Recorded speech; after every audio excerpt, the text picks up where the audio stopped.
tahun baru kan. Betul. Ya, tahun baru 2022. Kita sudah ada di tahun ini gitu ya, dan tiap tahun kayaknya kita terus gitu ya bereuforia gitu, merayakan. Tapi tiap tahun juga kayaknya ya gitu-gitu juga gitu ya, nggak ada peningkatan dalam hal apapun gitu. Nah, sebetulnya kita pengen tahu dulu nih. Kadang kan kita ini hari-hari menggunakan kalender Masehi kan, ya buat bikin jadwal, agenda, segala hal lah gitu. Tapi kita juga sebagai umat Islam juga kan ada kalender Hijriah gitu ya, yang memang kita juga patut berbangga dengan adanya penanggalan di tahun baru Islam tersebut. Nah, ini sebenarnya gimana ya ngorelasiinnya? Karena euforianya kadang beda gitu ya antara tahun baru Islam dengan tahun baru Masehi gitu. Sebetulnya kan nggak saling bertolakan kan ya. Bagaimana menurut pandangan Ustadz terhadap itu? Iya, dalam penanggalan gitu ya, penentuan penanggalan kita mengenal ada yang disebut dengan tahun Masehi, yang kedua ada yang disebut dengan tahun Hijriah. Gitu. Kalau tahun Masehi hitungannya mengikuti perputaran bumi terhadap matahari gitu ya, maka sering juga disebut dengan tahun Syamsiyah gitu ya, atau tahun matahari karena hitungannya adalah mengikuti perputaran bumi terhadap matahari gitu.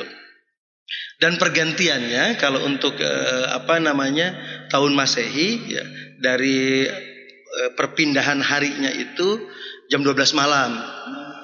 Nah, yang kedua ada Hijriah.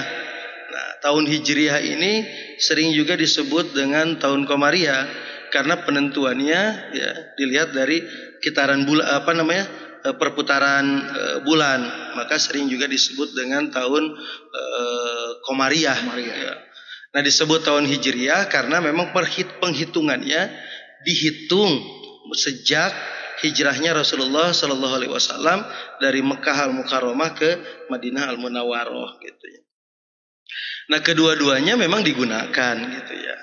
Dan kedua-duanya memang akhirnya banyak yang merayakannya. Ketika tahun baru Masehi memang terlihat dan terasa lebih ramai gitu ya. Tapi sebenarnya kedua-duanya juga tidak ada tuntunannya. Kita harus merayakan ketika datangnya tahun baru gitu. Ya, tidak ada tuntunannya bahwasanya kita harus merayakan.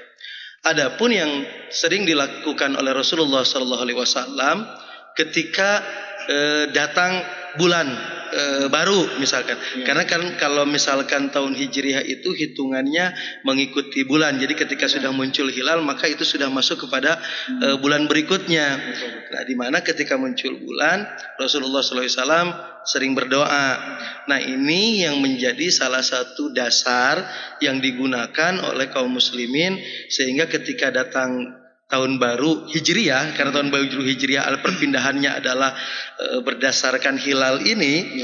Nah, sehingga sering dilakukan doa bersama, doa akhir tahun ataupun doa awal tahun.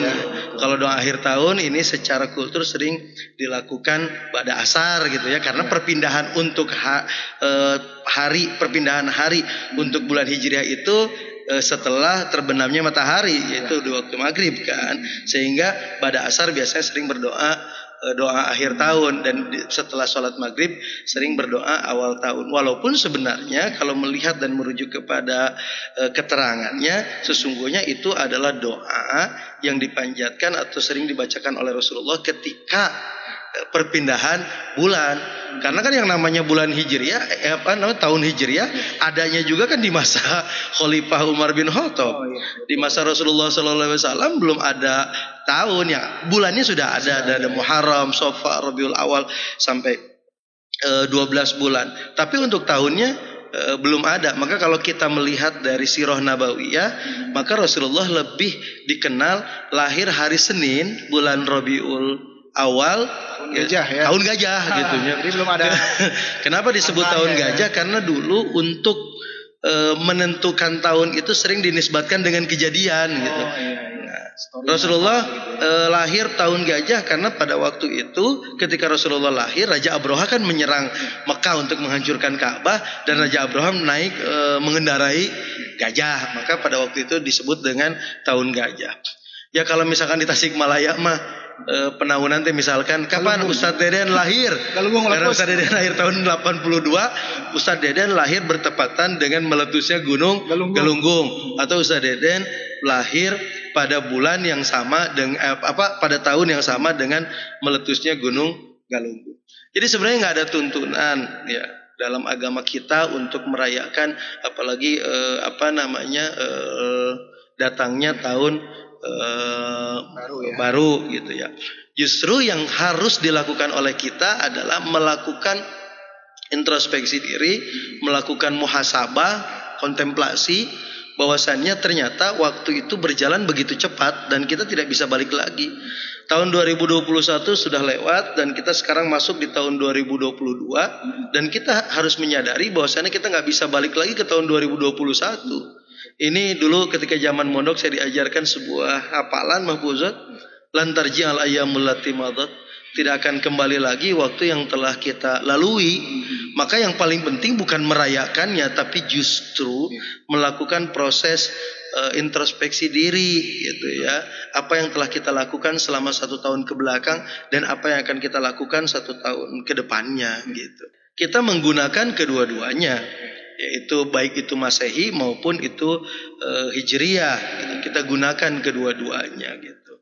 Maka sesungguhnya kita jangan sampai hanya memperdebatkan itu saja gitu. Jadi kalau misalkan datang tahun Masehi rame misalkan tidak boleh merayakan dan lain sebagainya. Nah, kalau Hijriyah rame. Sebenarnya kan esensinya bukan pada perayaannya, tapi justru esensinya pada bagaimana kita mengisi waktunya. Yang paling penting itu sesungguhnya yang memang harus kita kritisi gitu bersama-sama, dan kita harus melakukan evaluasi. Jangan sampai dengan berakhirnya tahun dan memulainya tahun baru lalu diisi dengan kegiatan-kegiatan yang anfaedah lah gitu ya, atau kecil faedahnya, bahkan terkesan lebih banyak tabdirnya, lebih banyak memubadirnya. Contoh misalkan uang yang dibelikan trompet gitu ya, ya memang membantu juga bagi tukang trompet gitu ya. Betul. Tapi kan ada tabdir di sana, ada pemubadiran gitu.